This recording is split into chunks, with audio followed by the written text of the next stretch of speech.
laughs in all that I create. Today I'd like to introduce you to the art of modern calligraphy. Unlike traditional calligraphy, which has many rules and can take years to master, modern calligraphy is about finding your own style and creating something fun and free-spirited. Let's start by talking about tools. First, you'll need a nib. Popular brands include Browse, Mitchell, and Speedball, among others.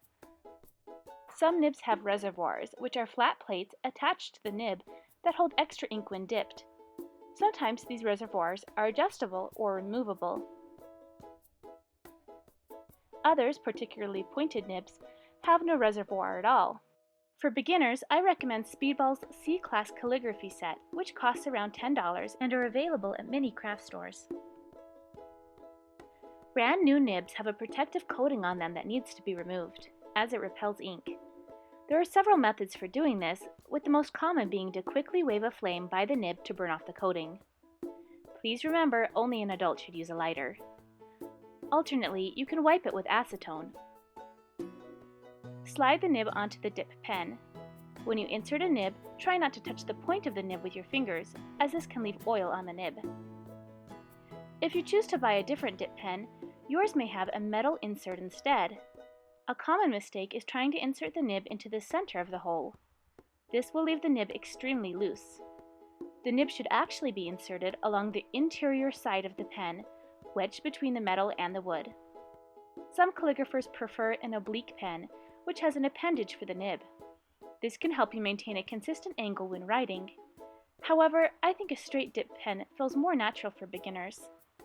Dip pens can cost anywhere from a couple dollars to a few hundred. Serious calligraphers may decide to order a handmade dip pen customized to their preferences. This pen was made by Jason from feralwoods.com and features a fat barrel that I find more comfortable. However, my Speedball holder will work just fine for today. There are many varieties of ink, including Winsor & Newton, Dr. P.H. Martin's, Higgins, and Speedball. I strongly prefer inks that are labeled India ink, rather than the more watery inks labeled with drawing ink or calligraphy ink. Alternately, you can experiment with acrylics or watercolors, although these can be harder to control. I recommend trying Speedball's Super Black India ink, which is available at most craft stores. There are a few other optional tools you may want to consider. You may wish to buy nib cleaner. However, if you're dedicated to cleaning your nibs immediately after use with water and then drying with a cotton rag, you shouldn't need it. You can dip straight from the bottle, but it can be hard to judge how far you need to dip, which can cause extra messes. I like to pour my ink into a dappen dish, which is a tiny jar most often used for manicures. You can purchase one for a couple of dollars from a beauty supply store. It's just the right depth for dipping your nib. Alternately, some beginners like to use a paintbrush to drop the ink right onto the reservoir. Finally, it's helpful to have some sort of pen rest. I picked this little dish up at a home goods store for a few dollars. The paper you choose will make an immense difference to the appearance of your calligraphy. Notebook or printer paper will cause the nib to snag, and small fibers will get caught in the nib. I really like Strathmore's line of writing papers. They have lined and blank pads. The paper is just thick enough to keep the ink from bleeding through, and I had zero issues with ink feathering. Alternately, you can use Strathmore's Bristol paper, which is a heavier weight and ultra smooth. Some calligraphers prefer a sloped writing surface. A binder works well for this. However, I prefer to work on a flat surface, cushioned slightly by either a cutting mat or the paper pad. Let's take a closer look at how the nib works.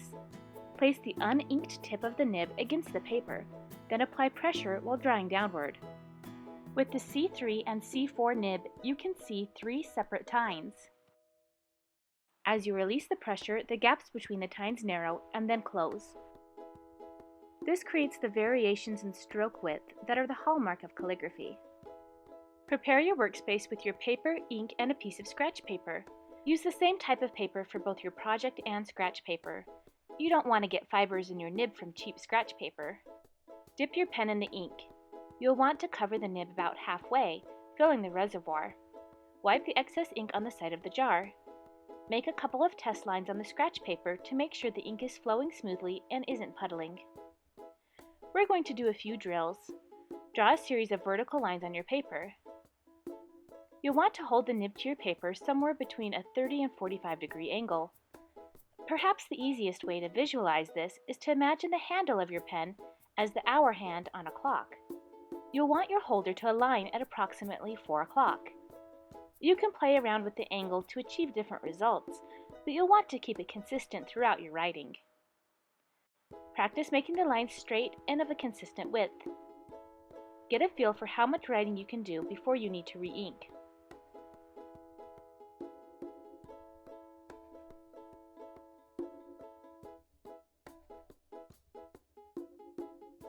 Now try crossing the lines horizontally to make a row of T's. Don't apply any pressure when writing horizontally. Aim for a thin, straight stroke.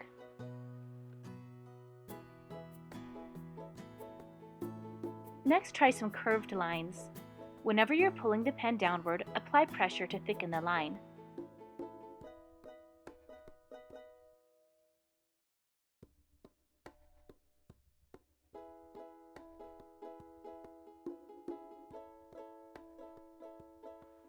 Finally, practice circles.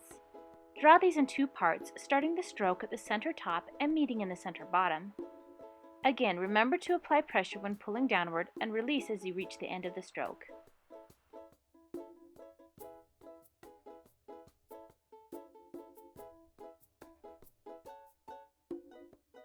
There are endless variations of lettering styles in modern calligraphy, and of course you can experiment and create your own.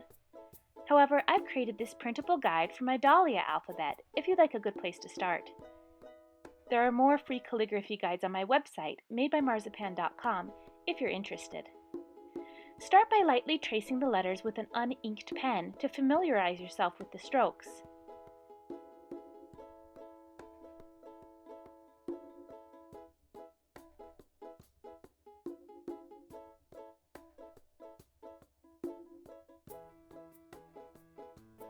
Remember to test your inked pen on scratch paper. Right now I'm using Strathmore's lined writing paper. When spacing rows of letters, allow a total of 4 lines per row of text. The body of capital letters will take up 2 lines, with descenders extending down into the 4th line. Remember that you are trying to keep the nibs angle consistent. This means that there should be very little movement in your wrist as you write.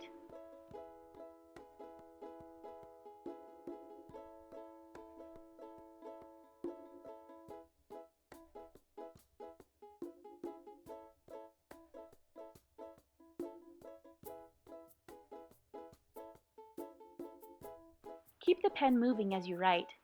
Pausing mid-stroke can cause the ink to puddle, and hesitation will create wobbly lines.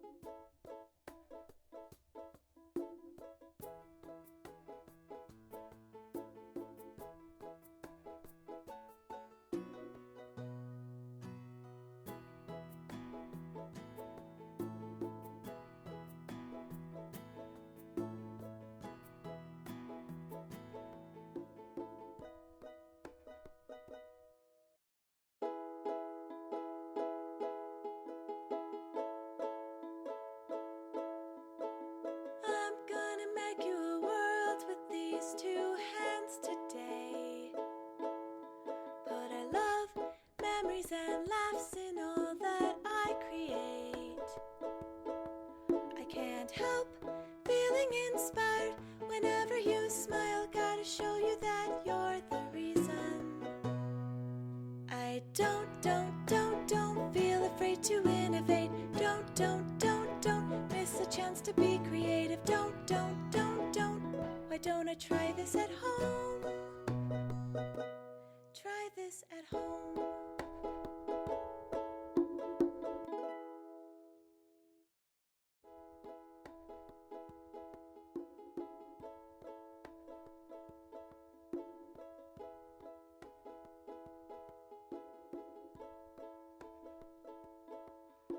The body of the lowercase letters will sit on the second line, with ascenders extending upward to the first line and descenders going down 2 lines.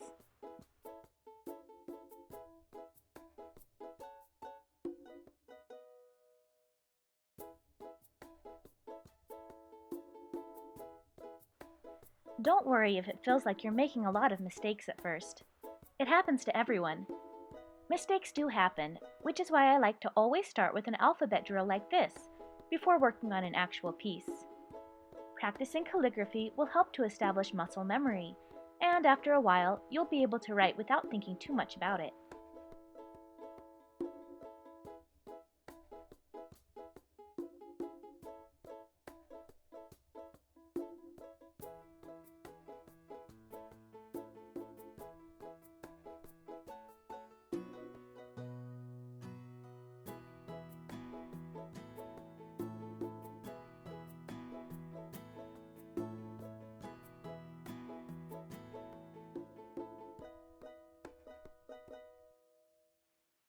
As you write, make an effort to keep your loops open.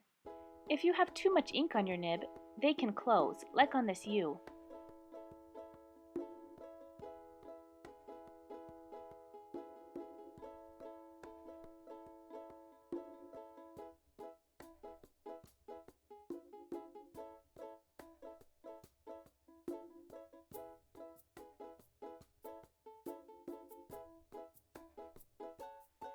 Now try putting it all together to write words.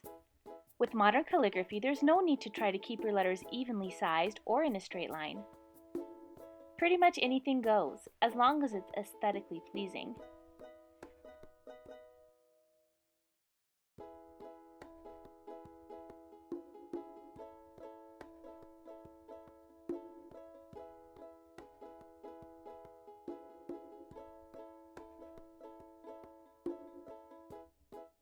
If you need to re-ink mid-letter, overlap the stroke where you left off for a smoother line.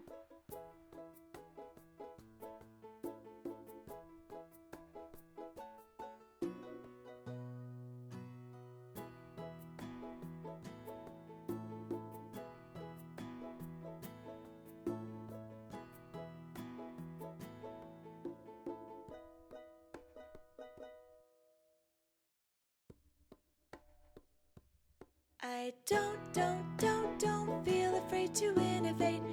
Don't miss a chance to be creative. Don't. Why don't I try this at home? Try this at home.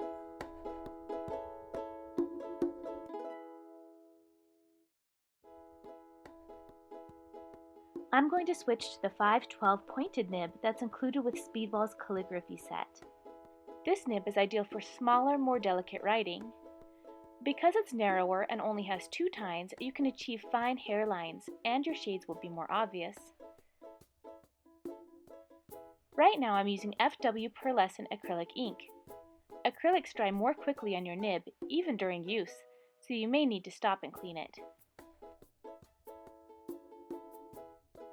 With these fine nibs, the ink has a tendency to pool when you make cross strokes, so you may wish to lift your pen when drawing a cross stroke and continue the line on the other side of the main stroke.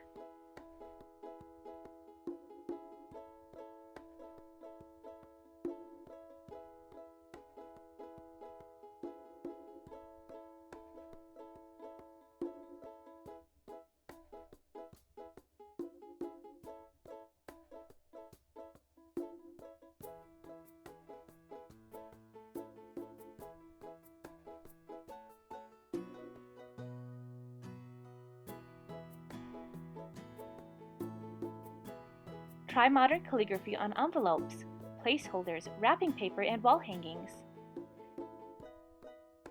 It's very important to clean up immediately after you're finished. Unused ink can go back in the bottle.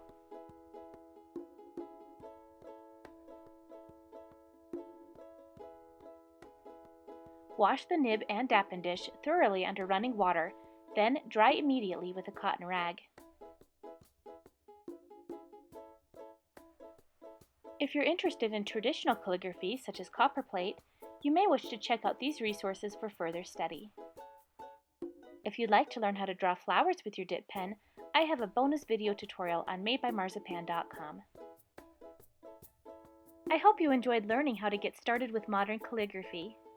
Feel free to comment or ask questions, or visit my website, madebymarzipan.com, for more calligraphy tutorials.